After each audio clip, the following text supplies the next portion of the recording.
And transitioning, just because I know we're tight on time, in that same ethos of sharing and amplifying voices. I know you've been busy just releasing the Blacklist 100. So I want to have you briefly talk about how you've curated these leaders for folks to be able to, raise awareness and bring these leaders to more stages. Absolutely. One of the misconceptions that I think some leaders have, and maybe this is a misconception because they feel threatened by this new class of competent, qualified Black individuals that are now no longer hidden and that are stepping up and saying, oh, I actually have solutions. Just because I'm not in leadership doesn't mean I can't be helpful. And again, it goes back to what I said earlier, Ben, the moment chooses the leader. And in this moment, a number of organizations are realizing that they have very capable leaders within their organization that would love to be empowered. The Blacklist 100 was created to make sure that those types of individuals that are ready to lead, have been leading, and have a very urgent message or methodology around change are no longer hidden. That those individuals get their attention and visibility and platform and stage that they have worked very hard to deserve based on the track record of what they have been able to accomplish in the past. And it's not to say that their track record is more important than another leader that may be in management or another leader that may be at an institution. It's to say, at this moment in time, we need a different kind of leader. And in this moment in time, we should not all try to get slow progress because some people are trying to catch up when it comes to this politicized issue of race. It has not been a political issue for a lot of minorities. As a Black person, race is not political. It cannot be political. My existence is not political. Therefore, discussions of race is not political.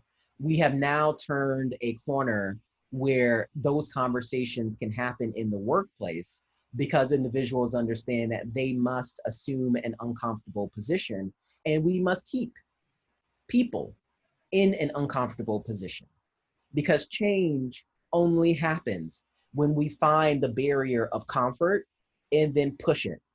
If we try to get change within the confines of comfort, it is akin to fighting a war from a bunker. You Right. can't stay in the bunker. You got to get out on the field. And so it is going to get uncomfortable. And if people try to stay in the bunker, the war will come to you eventually. And you don't want to be fighting a war that deals with culture and the politics of race from the comfort zone of your bunker. So if a lot of leaders would like to have a bunker or a buffer or a moat that they can continue to enjoy in the future, then they better step forward very fast before the infantry moves in on where they are. But the ideal that people are not going to move this agenda forward, and the idea that this movement is going to stand in place until other people decide to give it a green light is not the way it's going to work. And so I implore a lot of companies and leaders to really say, how can they use this Blacklist 100? How can they take very intentional and deliberate action to change the voices that are in the boardroom, to change who is sitting at the table of leadership, to change the culture that they have at their companies by bringing in some of these individuals in order to serve as advisors, to change the narrative that is happening at conferences and events, which predominantly have individuals that are not Black that are speaking at them, and to change the stance that in this majority minority world that we now live in, that we can not have the minority be empowered. That's not going to work. And so again, this line of expectation is meant to be defined by individuals who are marginalized or individuals that are in that class of non-majority. The reason the blacklist was put together as fast as it was, which was under 3 weeks. That's all it took to curate the entire list of 100 individuals, to write a 170-page book, to develop an entire microsite, and then to develop a marketing campaign that's behind it. 3 weeks from start to finish. And a lot of organizations are sitting on billions of dollars of resources, complaining that they need months and months, if not a whole year, before they can come back and say what results they have. And so my message to all those leaders and all those people in developing this Blacklist 100 was to call BS. All right. I love it. That's powerful. That is powerful. 3 weeks. You got an amazing amount of work done. And I think that is an effective BS calling right there. What else have we not covered today that you think is important as we land the plane? Well, Ben, I think as individuals are watching this, as much as I love to put forward my belief system, which is really rooted in values and ethics and just good old-fashioned common sense. I would like individuals watching this to hear a little bit about the kind of conversations that we've had and some of the guidance that you've given that I've put you on the spot with in terms of online and social media. What would you have to say to individuals who are looking at their careers, looking at change, trying to figure out what they can do, how they can cope, how they can balance all of the anxiety, everything that's coming at them as a constant barrage? Would you have 2 or 3 tips for individuals? Turning the tables on me. Interesting. Well, let's see. Am I speaking to folks in general, white, black, both? You can speak to whichever audience you want, but I think it's really important for individuals to understand I don't have all the answers. I Right. love being interviewed, but more so as an educator, my goal is to make sure that individuals leave every interaction and experience with some type of challenge that is going to stretch them from a professional standpoint. And that's what I love about what you do as an executive coach, is helping individuals understand how to get to that next level. So I want to selfishly say, we're going to make this about social change and social justice. And that comes with a lot of anxiety. It comes with a lot of fear. It comes with a lot of having to overcome the traditional stigma of who you might have been cast as being. Right. So as someone who has a lot more experience in the area of career management and life logistics and coaching and being intentional with that, what would you say? What would be your 2 or 3? And I'm going to be your student for a moment. All right. Well, thank you for the opportunity. So I think number one, an open mind is super important. So, I like what you said in your open letter to race in terms of, your responsibility isn't to educate anyone. And that's something that I wanted to highlight. And so for myself, that's been an important piece of the past couple months for me is educating myself. I think number 2, in response to anxiety and growth, we get to get in touch with our intuition. And where I spent a good early part of my career not in tune with that voice, spending that time, whether it's meditation, whether it's really journaling, understanding who we are at our core, and how we want to grapple with these questions that are important to us, and just get out of our cycles of our mind, I think is super important. And, you know, I'm 100% a proponent of getting out of our comfort zone. So when we look at these contexts, no matter, which race you are, which side of the table you're on, how can I get out of my comfort zone to grow in the direction that I want to grow in? And first, it's a vision for what you want. And then second, it's like, okay, what are the actions I get to take, and how can I be accountable for that? So it's a pretty simple equation, but it takes someone who's really dedicated to growing themselves and having a consciousness about a greater connectiveness, that both you can reach through the intuitive and through connecting with others, I think is an important piece of the equation. Two great points. I'm going to take that and internalize it. Open mind, getting out of your comfort zone, both quite key. And one of the things that I'll say, Ben, as we kind of wind down is, I think there's a misconception that Black employees, when it comes to the issue of race, are always in their comfort zone.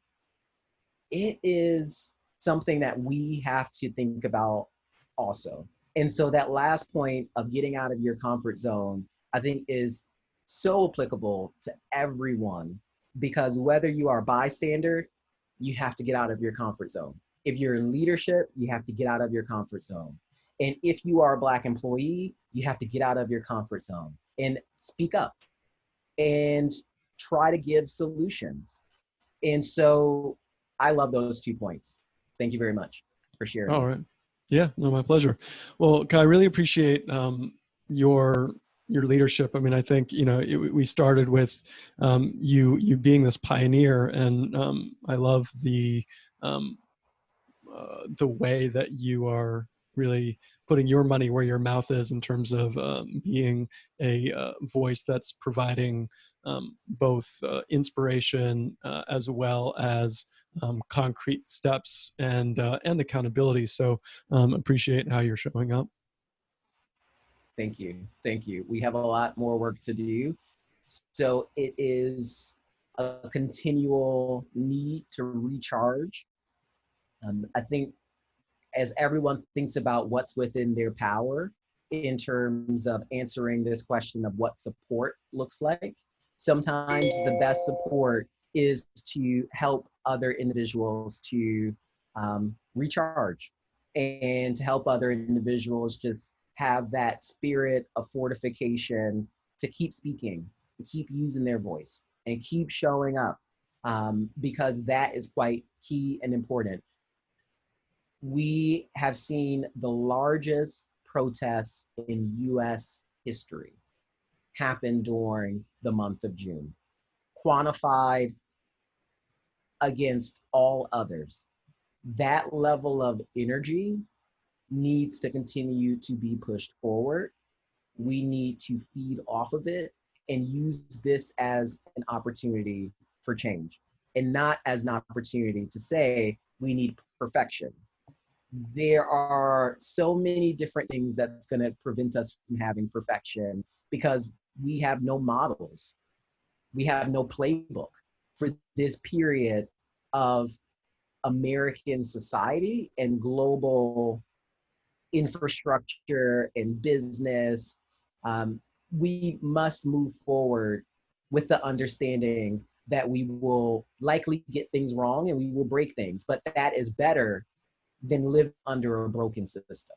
Because living under a broken system that we know is broken and not actively trying to change it as fast as possible only adds insult to injury and furthers the amount of suffering and harm that certain groups of individuals have to live with. And so we're going to move fast. We adopted at our company a saying of moving from empathetic and active listening to swift and meaningful action. And now that we are getting to a point of 30 days out and we're in that period of 30 to 60 days, we need action. And when Right. people start new companies, what I know as that pioneer spirit is we often set 30, 60, 90-day plans of action. When we elect a government official and that government official takes office, they generally set a 100-day agenda. And so we are well within the 30, 60, 90 days. We're well within the 100-day agenda. And we must see tangible results, and we must see them fast, because we have acknowledged that they're needed. And as a country, I think the majority of individuals are on that page now of reaching that critical tipping point of understanding and also wanting to see that change happen. And as I've gone to protests, the majority of individuals, at least in New York City, as I've gone to Times Square, Bryant Park, or other places, they're not Black.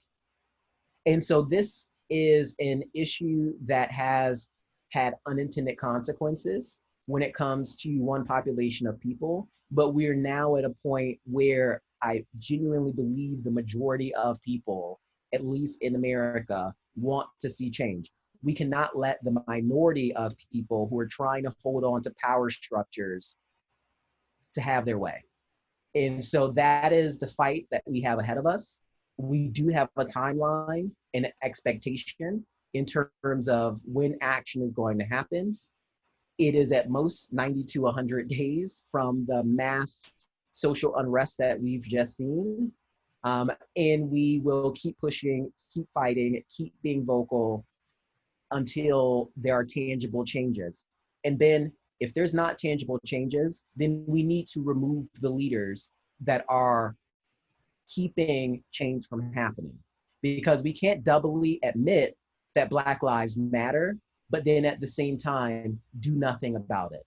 And so the ethical side of a leader thinking they can stay in power after making that proclamation, that heavy weighted proclamation, and not do anything that's tangible and visible within a reasonable amount of time of 90 to 100 days is not going to work.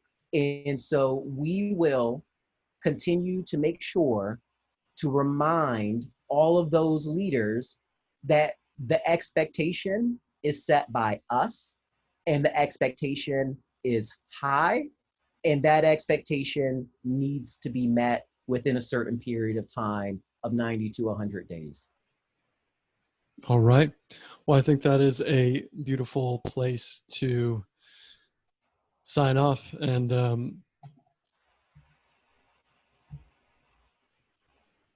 love the conviction, agree with you, and thank you. Thank you, Ben. And I've known you for 10 plus years. And I think the one thing that you can attest to is you're likely like, I've never seen this side of Kai. That's the one thing that people have said most as a reaction to what's happening. And I think we're going to see a different side of a lot of people, because we're now going to start showing up, feeling empowered to bring the full force of our culture with us and the full weight of our voice and experience. And that is a good thing for everyone. Yeah, I mean, there's nothing more powerful than purposely aligned power, and I've definitely experienced that in your share today. Um, so I've no doubt the impact that you're creating. All right. Ben, thank you so much for allowing me to share this message and allowing me to speak on behalf of so many people. And thank you for acknowledging the Blacklist 100, all of the work that the incredible leaders and change agents and culture makers have been doing for most of their career, most of their life. And I hope that individuals will want to partner with them, will want to amplify their message, and really lean into the methods that they've used in order to get change and impact that benefits society, the world, and this country, and every community, regardless of what those community members look like. Thanks so much, Ben. Indeed. Blacklist100.com. All right, Kai. Talk to you soon. Thanks.